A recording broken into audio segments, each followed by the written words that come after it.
Tout individu a droit à la liberté d'opinion et d'expression, ce qui implique le droit de ne pas être inquiété pour ses opinions. Cette phrase figure à l'article 19 de la Déclaration universelle des droits de l'homme. Elle établit ce qu'on appelle aussi la liberté de conscience. Mais cette belle déclaration serait-elle simplement un vœu pieux?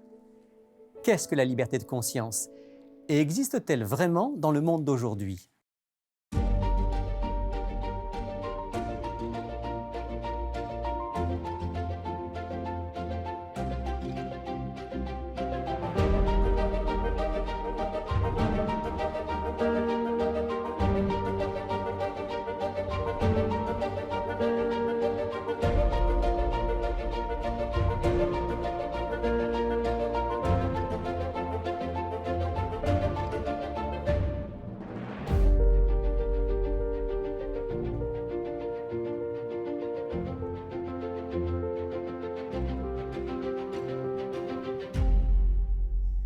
Bonjour à tous et bienvenue dans Il est écrit. Vous l'avez compris, aujourd'hui, nous abordons l'importante question de la liberté de conscience. Pour aborder ce sujet, j'ai eu le plaisir de rencontrer le docteur Ganoun Diop, docteur en théologie d'origine sénégalaise, responsable d'une association internationale de défense de la liberté religieuse.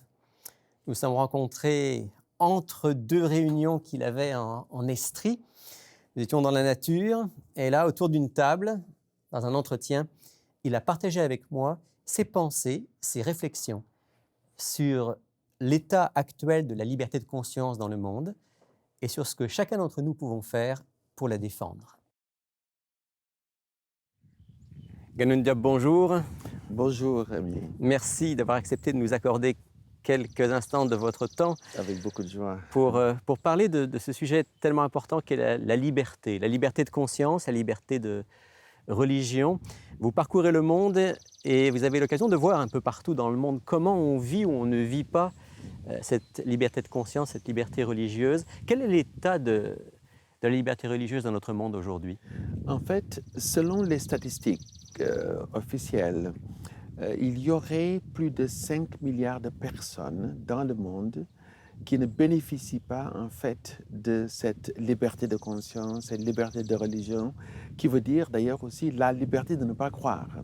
Donc il y a à peu près 75% de la population mondiale. Alors c'est soit à cause des restrictions gouvernementales ou bien parfois l'hostilité populaire aussi. Dans des pays où une religion majoritaire essaie d'imposer, par exemple, ses normes sur les autres, évidemment... Les minorités ont du mal à Absolument. pouvoir parfois même survivre. Survivre, oui.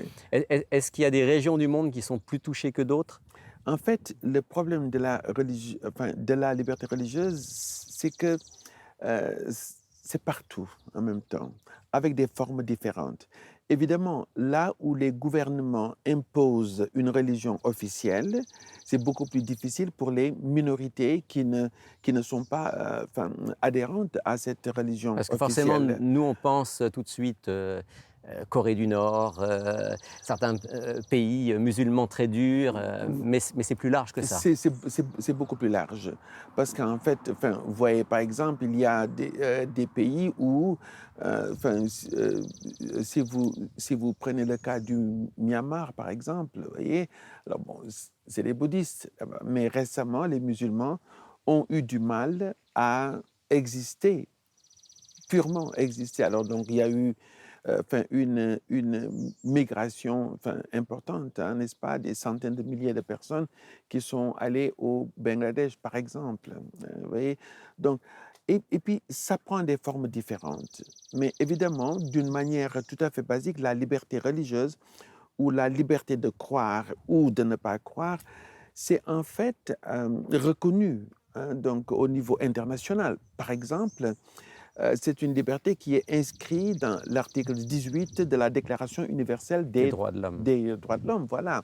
Alors, d'ailleurs, non seulement une loi internationale, parce qu'il y a plusieurs organisations internationales, l'Union africaine, l'Union européenne, l'Organisation des États en Amérique, par exemple, ils ont tous en fait des déclarations, hein, des provisions pour assurer la liberté de conscience, la liberté de croire, la liberté de religion.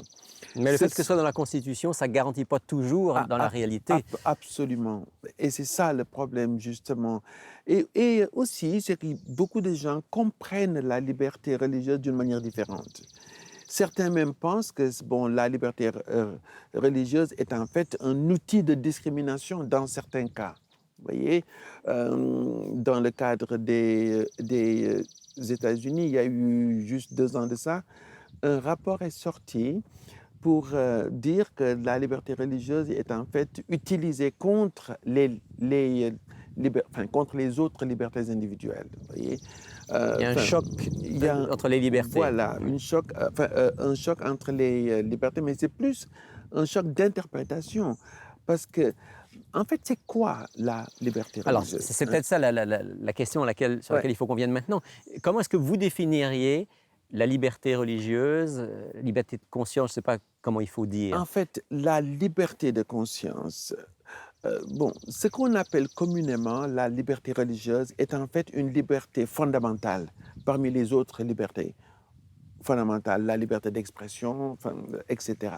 Mais il y a quelque chose qui singularise quand même la liberté religieuse, c'est-à-dire c'est une liberté composée. C'est une liberté qui inclut, enfin qui présuppose en fait la liberté de penser. Oui. Parce que sans la liberté de penser, il ne peut pas y avoir de liberté religieuse. La liberté de conscience aussi.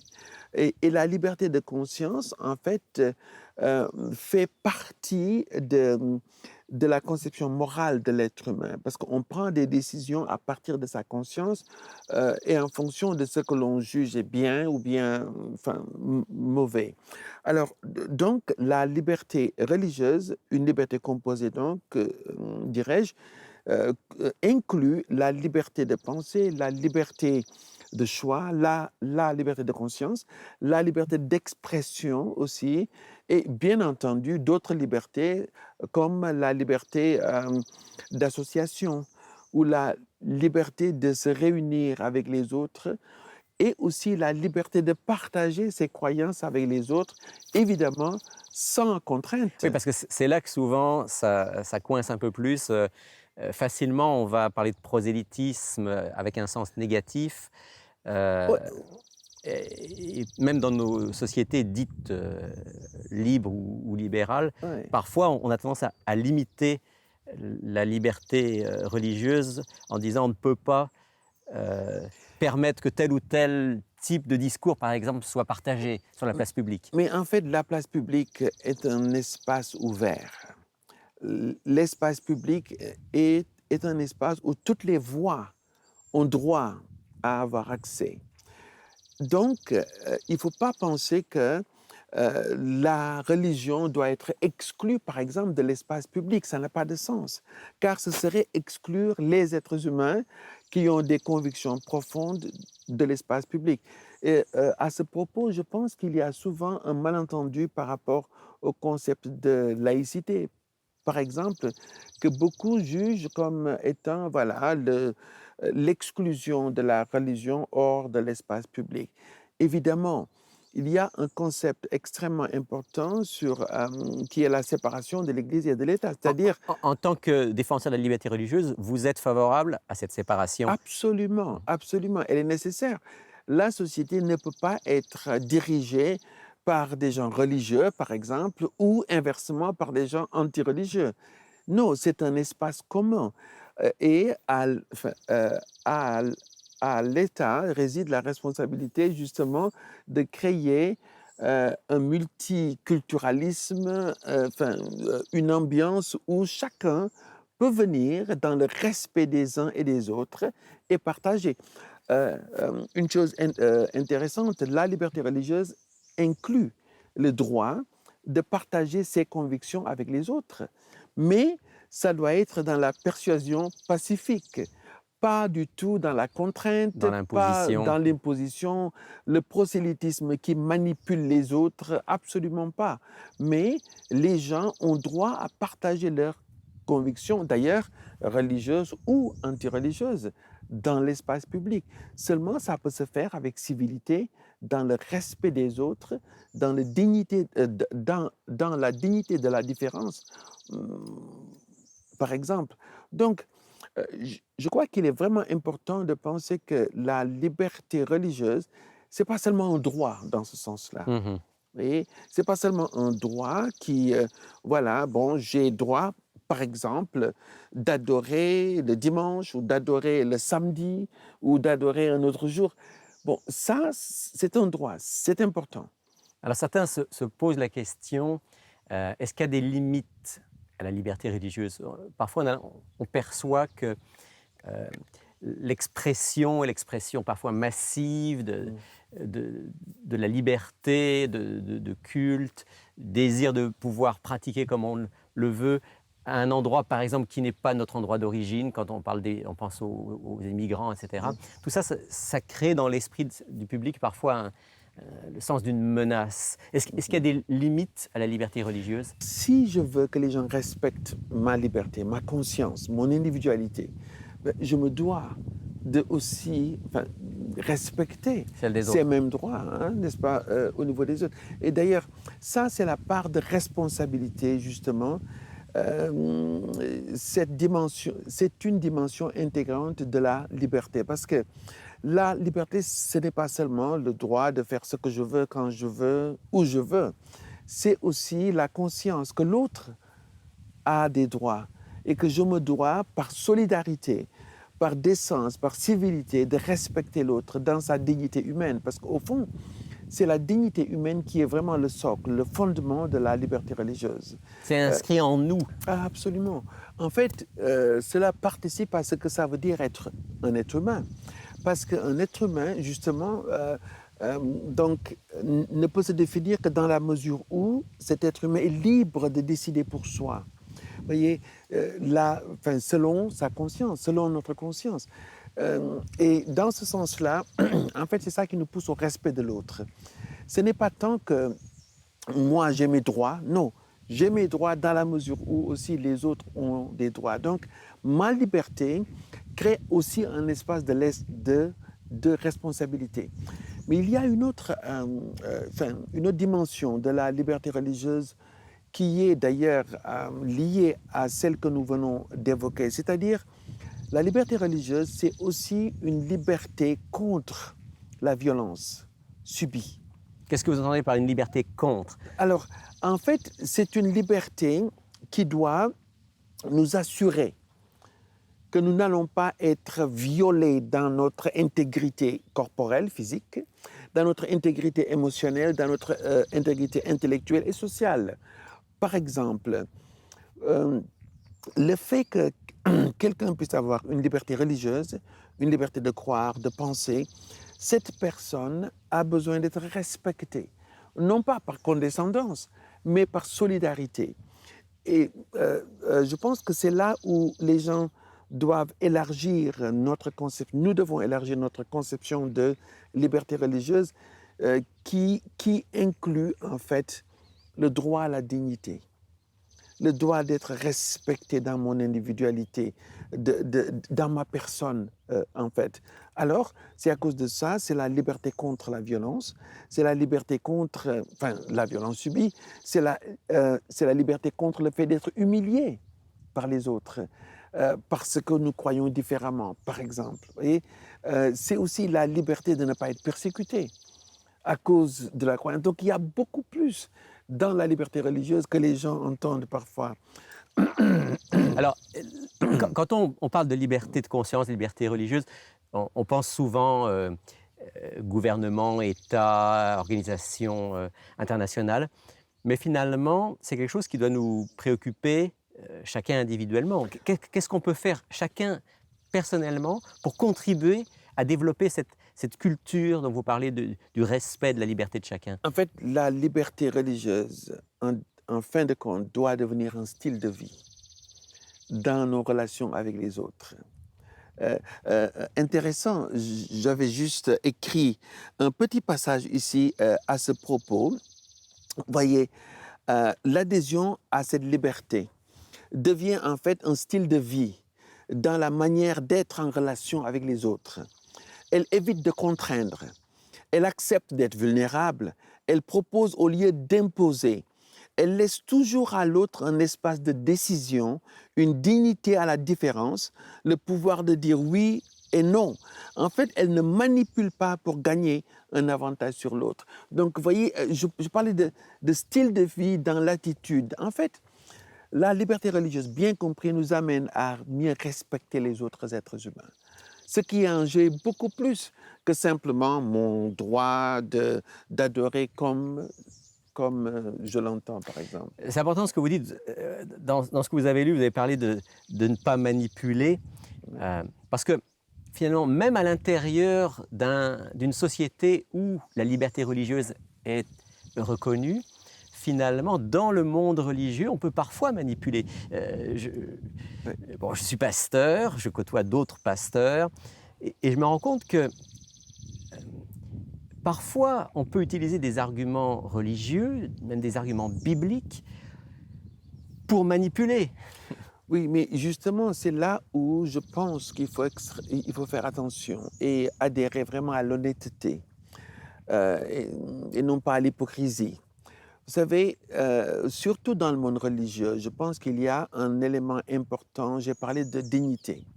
Cette dignité, dans la perspective chrétienne, par exemple, elle est basée sur le fait que l'être humain est créé à l'image de Dieu. Alors, si je prétends croire vraiment en cela, mais il n'y a pas de place de manipulation par rapport à l'autre. Pourquoi? Parce qu'on respectera toujours le droit à la décision. Et les gens doivent décider en toute connaissance de cause. Ça ne veut pas dire qu'il ne faut plus témoigner, pas du tout. Et En on fait, peut chercher à persuader, absolument, mais chercher à persuader les autres, mais dans la paix.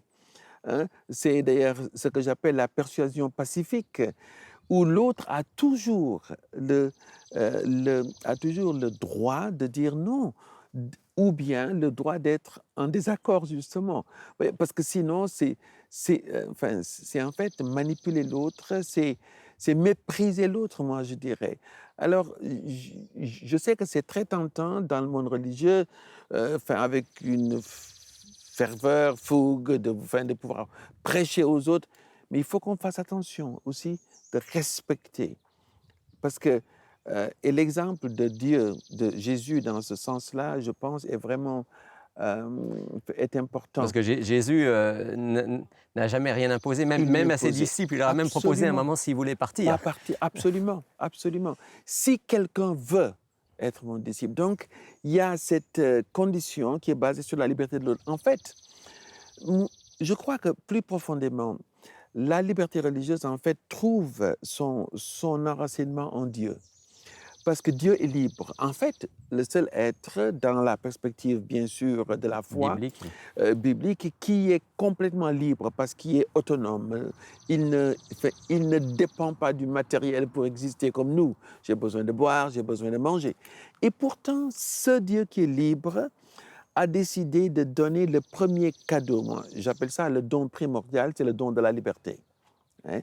Tu peux choisir, dit-il. Hein? C'est le sens de l'arbre de la connaissance du bien et du mal. Exactement, tu peux choisir.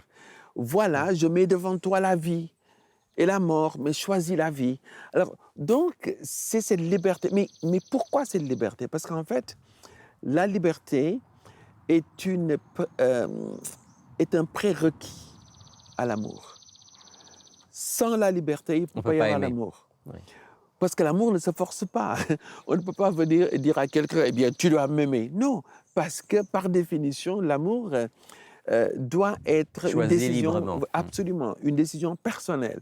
Alors Dieu, qui pouvait créer les êtres humains comme des automates, par exemple, hein, nous programmer pour que nous fassions exactement ce qu'il veut quand nous voulions, à cause de l'amour, nous a donné cette liberté pour qu'on puisse choisir, même choisir de le rejeter, même choisir une autre voie. D'où la liberté est quand même un fondement de la vie, un fondement de l'amour. Et je dois dire que même dans le christianisme, un des prédicats les plus importants qu'énonçait l'apôtre Paul dans l'Épître aux Galates, par exemple. Peut-être on pourrait lire. Oui, oui, on pourrait oui, lire. tout à fait. Dans l'Épître aux Galates, Dans l'Épître aux Galates, au chapitre 5, chapitre 5, il est intéressant de voir que l'apôtre Paul dit, alors, c'est il, le début du chapitre, hein, c'est ça? oui, c'est ça, Galates chapitre 5, le verset premier, juste au début du chapitre, l'apôtre Paul dit ceci: c'est pour la liberté que Christ vous a affranchis. Il dit: tenez donc ferme dans cette liberté et ne pas vous placer de nouveau sous la contrainte d'un esclavage. Et d'ailleurs, il va répéter ça d'une manière intéressante dans le même chapitre, au verset 13. Frères et sœurs, c'est à la liberté que vous avez été appelés. Seulement, dit-il, ne faites pas de cette liberté un prétexte pour suivre les désirs de votre nature propre. Au contraire, soyez par amour serviteurs les uns les autres. Alors, il est intéressant de voir que la liberté chrétienne, en fait, débouche sur l'amour. Et c'est dans ce contexte, justement, que Dieu parle d'un don, le Saint-Esprit, et que le fruit de ce Saint-Esprit sont énumérés comme étant, justement, l'amour, la joie, la paix, la patience, la bonté, la bienveillance, la foi, la douceur, la maîtrise de soi. En d'autres termes, les signes de la liberté, ce sont l'amour, la paix. Alors, et ça, je pense que ça nous situe dans un autre contexte. En tout cas, une contribution importante par rapport à la notion de liberté, le respect de la dignité de l'autre en particulier. On pourrait encore parler longtemps. On va se retrouver sans doute dans une autre émission pour revenir là-dessus. Merci d'avoir partagé avec nous autour de ce thème de la liberté religieuse. Merci de nous avoir accordé un peu de votre temps. Avec beaucoup de joie. Merci.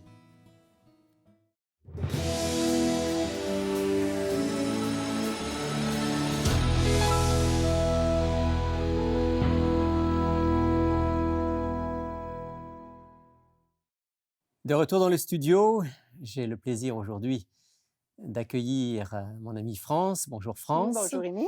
Et puis quelqu'un que vous ne connaissez peut-être pas, c'est Claude Trépanier. Bonjour Claude. Bonjour. Bonjour Claude. Alors, on va commencer peut-être par avec toi Claude. On va expliquer pourquoi tu es là aujourd'hui avec nous. Donc tu es depuis peu le nouveau pasteur du Centre Il est écrit de Montréal. Et oui. Et ça me permet de dire à nos auditeurs que j'ai été pasteur du Centre pendant de nombreuses années, que maintenant, je vais avoir quelques responsabilités différentes. Yeah. Et c'est toi qui prends la relève. Aujourd'hui, on est content de t'avoir avec nous. Est-ce que tu pourrais nous dire un petit peu qui tu es, d'où tu viens, quel est ton parcours? Qu'est-ce qui fait que tu te retrouves pasteur du Centre Il est écrit à Montréal? Eh bien, si on parle de parcours, j'ai été dans l'industrie de la haute technologie pendant plus de 30 ans. Ensuite de ça, j'avais un désir de vouloir enseigner. Donc, lorsque j'ai pris ma retraite, tout jeune, à l'âge de 50 ans, je me suis retrouvé sur les bancs d'école à l'université pour enseigner, devenir un enseignant, mais enseignant des choses qui ont rapport avec la religion. Parce que toi, tu es un chrétien, tu es quelqu'un qui aime la Bible, qui aime partager la foi. Absolument. Donc, je savais que, comme par exemple ici au Québec, on a le cours éthique et culture religieuse. C'est quelque chose qui m'a toujours intéressé. Les religions, pourquoi quelqu'un croit de cette façon-là, un autre croit d'une autre façon. Je me suis mis à faire des études par moi-même. Puis finalement, j'ai dit, peut-être qu'une fois rendu à la retraite, je pourrais être professeur. Donc, tu es allé à l'université pour Oui, devenir professeur. absolument. Tu avais du courage à cet âge-là, commencer l'université, là. Oui, mais tu sais, les gens me disaient tous, « Ah, Claude, tu t'en vas pour 4 ans à l'université, tu y as-tu pensé? » Je disais, oui, mais les années passent tellement vite, c'est incroyable. Je vais me réveiller, je vais avoir 54 ans, puis je vais avoir déjà un bac en enseignement. Et c'est ce qui est arrivé. Donc, tu as enseigné pendant un certain temps là-bas en Alberta. Oui, j'ai été 4 ans à l'Université Burman en Alberta. Quand j'ai gradué, on avait déjà un travail pour moi.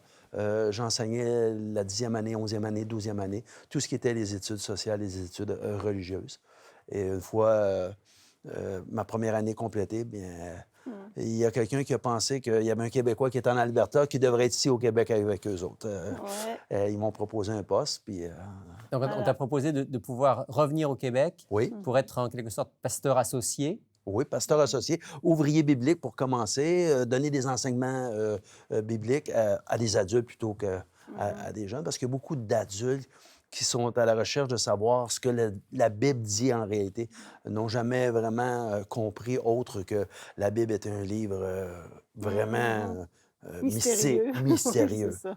Et, Ouais. Donc, tu as fait ça, tu étais associé pasteur au Québec à Québec.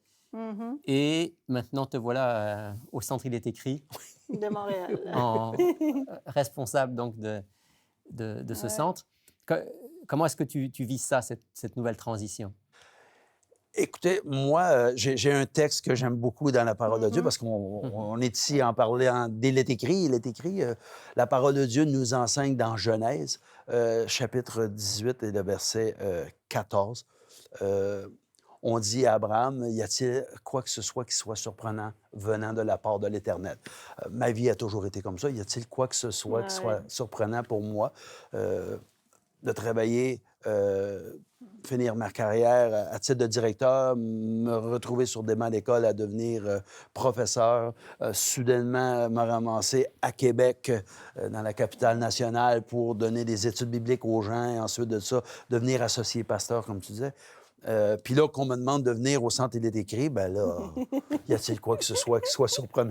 Donc, tu fais Venant de confiance là. au Seigneur et puis tu vis cette expérience à fond. Oui, exactement. Mais Exactement. bienvenue dans l'équipe. On Oui, est bien vraiment, content. On est bienvenue. bien On est très content que tu content, sois là. très Ouais, content ouais. de t'avoir non seulement aujourd'hui dans cette émission, mais je suis persuadé que ça sera une bénédiction aussi pour toi Ouais. et pour ceux qui vont fréquenter le Centre Il est écrit. Ouais. Bienvenue, Ouais. Claude, de Merci. tout cœur. Merci. De tout cœur. Merci Rémi, merci France. France, Ça fait plaisir. en quelques mots, Oui, rapidement. dis-nous quelle est l'offre de la semaine. Mais l'offre de cette semaine, c'est en fait une nouvelle Bible qu'on veut offrir à nos auditeurs. C'est vraiment un nouveau format qu'on a trouvé merveilleux. C'est quand même une Bible un peu intermédiaire entre les deux qu'on offre habituellement. Elle n'est pas trop grosse. C'est une belle couverture en cuir souple. Et ce qui est intéressant, c'est de voir la grosseur des caractères. C'est quand même gros caractère. Donc, on avait déjà une Bible à gros caractères, mais celle-ci, c'est pratiquement la même grosseur, mais elle est magnifique. Mais ce qui est intéressant, c'est qu'on a plusieurs couleurs. Donc, ici, moi, j'ai la blanche, un peu coquille d'œuf, qu'on pourrait dire. Ben oui, je peux t'apprêter. On a ici, bleu-vert, on a sable, lilas, puis un beau brun, le cuir. C'est une très belle Bible. C'est une belle Bible. Elle coûte combien? 30 $. Donc, on additionne les frais de port, mais je pense que ça vaut la peine. Ça vaut la peine. Donc, si quelqu'un Ouais. envisage d'avoir une nouvelle Bible, ça Oui. peut être une bonne solution. Voilà. Et je verrais même quelqu'un qui veut offrir un beau cadeau. Ça peut être aussi un, Ben, ça peut être aussi un beau cadeau. voilà, avec c'est un les beau couleurs cadeau. et Un tout, beau là. cadeau. Ouais, ouais. Merci à tous les deux. Ça fait plaisir. Si vous voulez profiter de cette offre d'une très belle Bible, eh bien, voici nos coordonnées. Pour effectuer votre commande, écrivez-nous à Il est écrit, casier postal 99, succursale Rosemont, Montréal, Québec, H1X3B6. Vous pouvez également passer votre commande sur le web à ilétécrit.tv ou par téléphone au 514-729-3515 dans la région de Montréal et sans frais au 1-866-729-3515 pour l'extérieur de Montréal. En terminant cette émission, je veux saluer et remercier tous ceux qui nous regardent fidèlement un peu partout sur la planète et qui souvent nous envoient leurs messages. Bien sûr, les gens du Québec d'abord, mais aussi tous ceux qui nous suivent au Canada, aux Antilles françaises, en Europe, en Afrique et un petit peu partout. À tous, un grand merci pour vos feedbacks qui nous sont très utiles. On se retrouve la semaine prochaine pour une autre émission avec un autre sujet. Mais d'ici là, souvenez-vous, il est écrit « L'homme ne vivra pas de pain seulement, mais de toute parole qui sort de la bouche de Dieu ».